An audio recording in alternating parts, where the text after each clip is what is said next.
¿Qué tal, amigos de Sin embargo? Les saluda Romina Gándara. Les agradezco que estén con nosotros esta mañana y que sigan estos minutos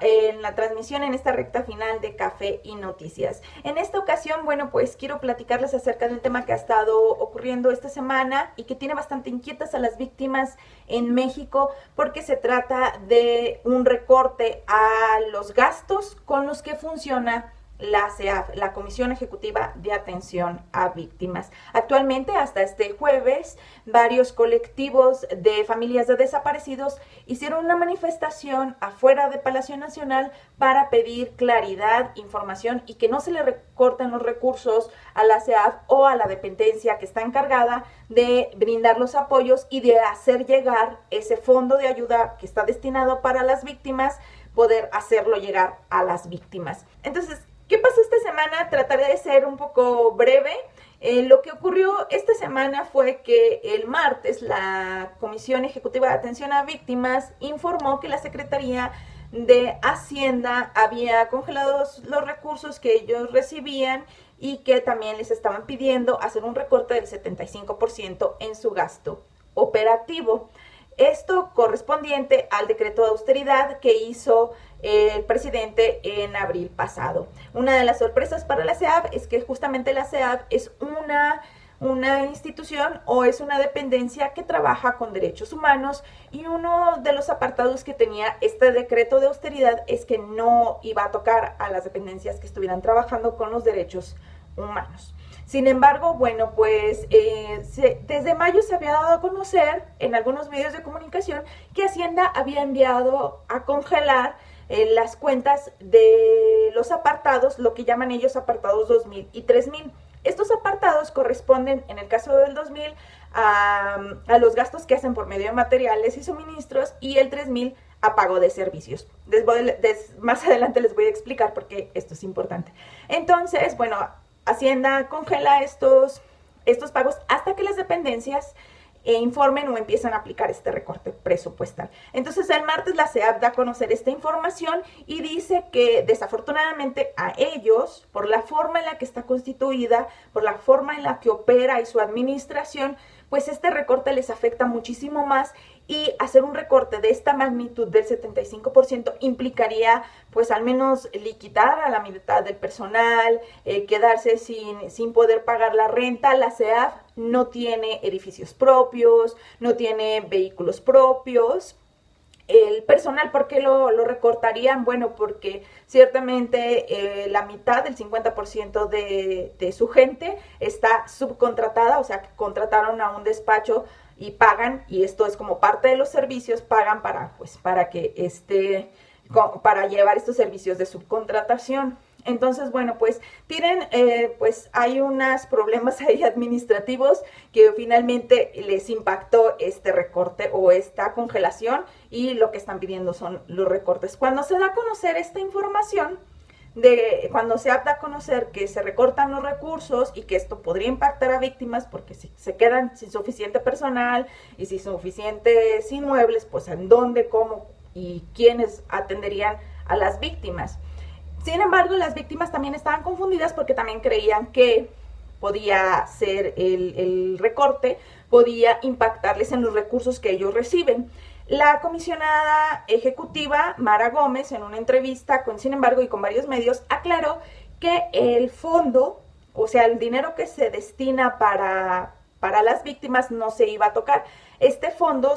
es un fondo de atención y de ayuda, de apoyo integral a las víctimas, conocido como FARI, y este FARI no se iba a tocar porque es un recurso que llaman ellos etiquetado anualmente, que este año fue de 430 millones de pesos, y que no se iba a tocar. Lo que se estaba tocando, o donde estaban recortando era el dinero, era a la CEAV, en cómo iban a operar, en el dinero que se le estaba dando a ellos, o para que pudieran hacer su trabajo. Entonces, el problema es la forma en la que ellos reciben el dinero, porque ellos dependen, debido a que no tienen nada propio, como decía la comisionada, pues dependen mucho de estos supuestos, de estos gastos del 2000 y del 3000, que son para pagos de servicios. Pero bueno,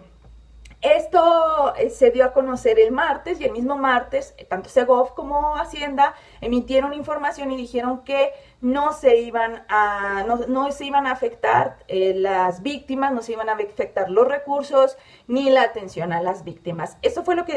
en grandes rasgos, eso fue lo que tuitearon. Sin embargo, en los tweets, la gente algunos activistas o organizaciones que están especializadas en la atención a víctimas y también ayudarles en los acompañamientos, ven que son muy ambiguos. No hablan de que no iba a disminuir el apoyo a las víctimas, que esto, si bien es cierto, ya lo había dicho la misma CEAF, no se va a tocar el fondo que se le da a las víctimas, el dinero que se manda a las víctimas, no se iba a tocar. Y ciertamente esto es un hecho, no se va a tocar el FARI, o sea, este fondo se llama FARI, no se iba a tocar. Pero la duda es qué iba a pasar con el dinero que recibe la CEAF para que puedan ellos gestionar este fondo. Entonces, no se ha dicho nada al respecto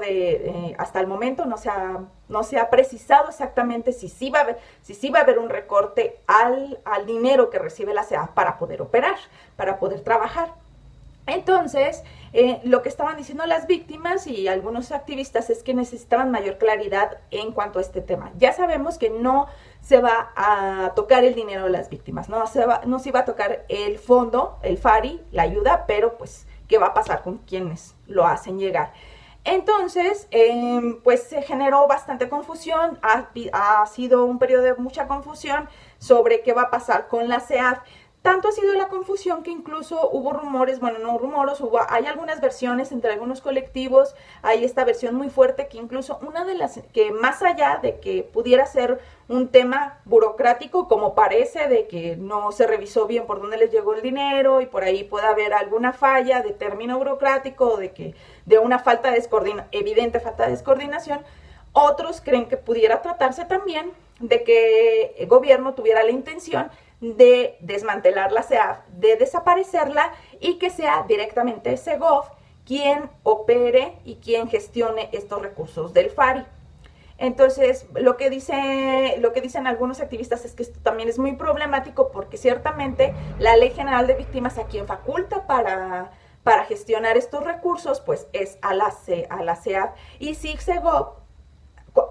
toma el control del dinero que se destina o de los recursos que se van a dar a las víctimas, pues hay que ver si también tiene la capacidad operativa de personal para poderlo hacer y no se va a sobrecargar de trabajo. O otra de las alternativas también, que es otra de las especulaciones que hay entre las víctimas, es bueno, y si hacen, a lo mejor quieren desaparecer a la CEAF y hacer otro organismo, pero ¿qué sentido tendría desaparecer uno y abrir otro? Esto también involucraría a las víctimas y les afectaría porque pues también son tiempos de espera y de volver a empezar. Lo ideal es de que ciertamente la CEAF si tiene errores, que ciertamente sabemos que ha estado arrastrando muchísimas quejas y muchísimas denuncias de que no opera al 100%. La misma comisionada ejecutiva en una de las entrevistas que dio, sin embargo, reconoció que esta dependencia no ha estado operando al 100%, que le falta capacidad, que no opera como ellos quisieran. Entonces, pues con un recorte al dinero que implicaría a lo mejor una reducción de plazas, pues imagínense cómo afectaría a las víctimas. Una víctima que si de por sí tarda mucho o es muy complicado poder acceder, que es lo que ellos nos dicen, acceder a los recursos, pues con menos personal, si una víctima tarda 3 meses, pues tardaría hasta 6 o 9 meses. Por eso es una de las principales preocupaciones. Ayer el presidente Andrés Manuel en su conferencia incluso dijo que dio a entender que sí va a seguir el recorte del 75% y dijo que la CEAF podía seguir trabajando con el 25% sin afectar a las víctimas, porque lo que decía el mandatario es que el recorte venía a los capítulos 2000 y 3000 que implica pago de suministros, pago de renta y pago de materiales. Sin embargo, la misma comisionada Mara Gómez dice que una de las cosas por las que considera que la dependencia es vulnerable y por lo cual dependen mucho de estos apartados, como ya decíamos, es que no tienen edificios propios, no tienen, por así decirlo, personal propio, personal de base, y bueno, pues hay una falla ahí en su administración y en su organización en general que tendrían que pues mejorar, ¿no? O ponerle atención. Entonces, hasta el momento lo que tenemos es que hay incertidumbre en qué va a pasar con esta dependencia que se encarga de atender a las víctimas. Hasta este momento, hasta este jueves por la tarde, que es cuando hacemos esta cápsula, bueno, pues la misma gente de la SEAP decía que todavía desconocía qué iba a pasar, que los recursos que tienen ellos ahorita están congelados, que no tienen para pagar la quincena de su personal, al menos del 50% de su personal en este mes, y bueno, pues que están a la espera de qué va a ocurrir con la SEAP, si ellos realmente se van a quedar